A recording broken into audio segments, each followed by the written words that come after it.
ప్రతి ఉదయం దేవుని వాగ్దానం అనే కార్యక్రమానికి ప్రేమతో మిమ్మల్ని ఆహ్వానిస్తుంటున్నాను. ఈ ఉదయకాల సమయంలో దేవుడు మన కొరకు ఏర్పాటు చేసినటువంటి వాక్యభాగం ప్రకటన గ్రంథము 3వ అధ్యాయము 21వ వచనాన్ని ధ్యానించుకుందాం.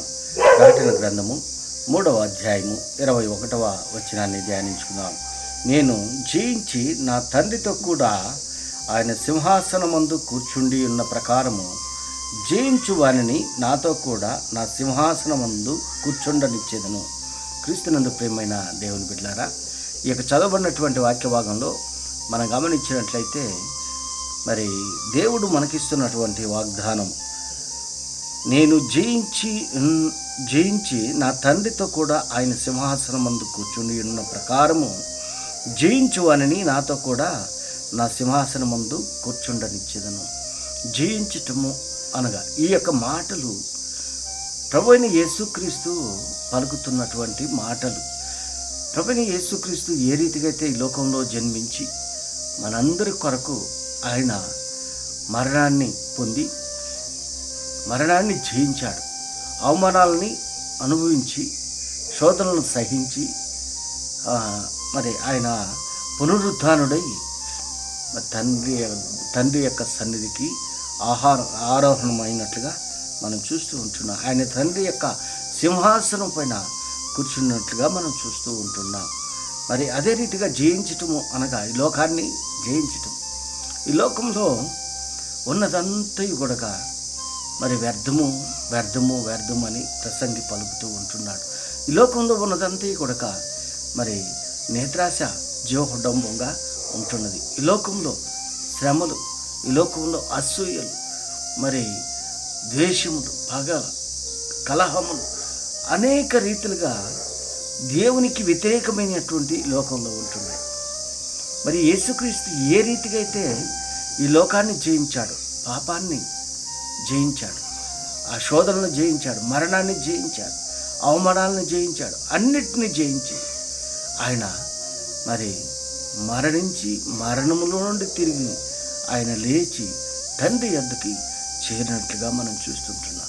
మరి ఆయన నమ్మినటువంటి బిడ్డలుగా మనము ఈ లోకంలో జీవిస్తూ ఉన్నప్పుడు అదే రీతిగా బ్రతకాలని, అదే రీతిగా ఉండాలని, ఆయన రాజ్యంలో వారసులుగా ఉండాలని దేవుని యొక్క సంకల్పం. దేవుని యొక్క వాక్యంలో మనం గమనించినట్లయితే, నేను పరిశుద్ధుడిని కనుక మీరును పరిశుద్ధులుగా జీవించడాన్ని దేవుని యొక్క వాక్యంలో మనం చూస్తూ ఉంటున్నాం.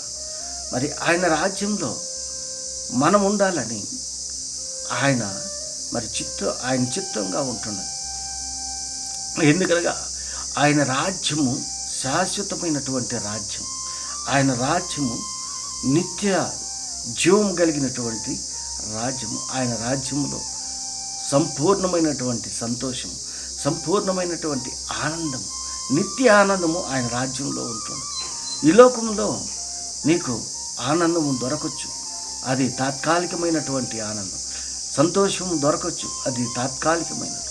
కానీ ఆయన సన్నిధిలో నిత్య సంతోషం, ఆయన రాజ్యంలో నిత్య ఆనందం, నిత్య జీవము మరి దొరుకుతుంది. ఆయన సింహాసనము యొద్ద నిన్ను నన్ను కూర్చోబెట్టుకోవాలని దేవుడు ఇష్టపడుతూ ఉంటున్నాడు. అయితే మనం చేయవలసినటువంటి కార్యం ఏంటంటే, మరి 20వ వచనంలో మనం గమనించినట్లయితే, ఆయన స్వరాన్ని వినేటువంటి వారిగా మనం ఉండాలి. అనగా ఆయన స్వరము విన్నప్పుడు ఆయన మనల్ని మరి గుర్తిస్తాడు. మన హృదయంలో ఆయన్ని చేర్చుకున్నప్పుడు ఆయన మన హృదయంలో నివాసం ఉంటాడు. అంత మాత్రమే కాదు, ఆయనతో కూడా మనము మరి సహవాసము చేసేదానికి ఆస్కారం ఉంటుంది. క్రీస్తునందు ప్రియమైన దేవుని బిడ్డలారా, దేవునికి ఎందుకు అంత ప్రేమ మన పట్ల అని మనం ఆలోచించినట్లయితే, ఆయన స్వరూపంలో మనల్ని నిర్మించుకున్నాడు కాబట్టి, ఆయన పోలిక చొప్పున మనల్ని సృష్టించుకున్నాడు కాబట్టి, మనం నశించిపోవటం ఆయనకి ఇష్టం లేదు. నిత్య రాజ్యంలో వారసులుగా ఉండాలని ఆయన ఇష్టపడుతూ ఉంటున్నాడు. ఆ నిత్య రాజ్యంలో నువ్వు జీవించాలని నువ్వు ఇష్టపడుతూ ఉంటున్నావా? నువ్వు ఆశపడుతూ ఉంటున్నావా? అయితే ఆయన స్వరాన్ని వినేటువంటి వారిగా ఉండాలి.